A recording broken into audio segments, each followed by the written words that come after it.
Vilafranca en Comú ha ofert aquest dimarts una roda de premsa telemàtica per explicar la moció que presentaran al proper ple sobre la regulació dels preus dels lloguers. En ple debat entre els socis de govern de l'Estat, PSOE i Unides Podemos sobre aquest tema, els comuns volen que l'Ajuntament de Vilafranca aposti per una regulació valenta dels preus abusius del lloguer. El regidor Ramon Arnabat recorda que Vilafranca és un dels 61 municipis en els quals va entrar en vigor el passat mes de setembre la llei de contenció del preu dels lloguers en ser considerada una àrea tensionada.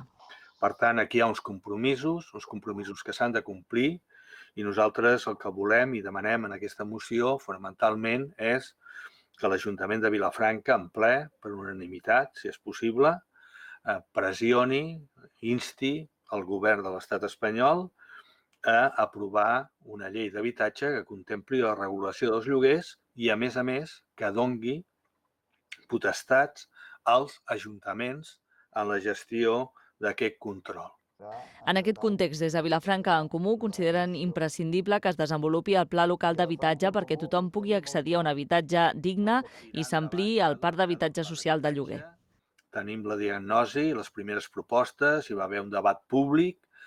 però està tardant excessivament en publicar-se i aprovar-se pel ple, com correspon,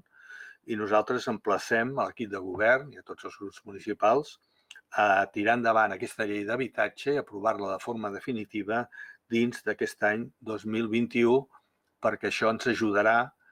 a poder aprofitar millor les oportunitats de les noves lleis d'habitatge que s'aprovin o que s'han aprovat a Catalunya i que s'aprovin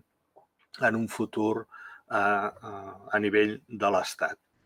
Els comuns han afirmat que Vilafranca presenta un greu dèficit d'habitatge social i sobretot d'habitatge social destinat a lloguer. També han destacat que, segons la pròpia diagnosi del Pla Local de l'Habitatge, més de la meitat dels vilafranquins destinen més del 30% dels seus ingressos a pagar els lloguers dels seus habitatges.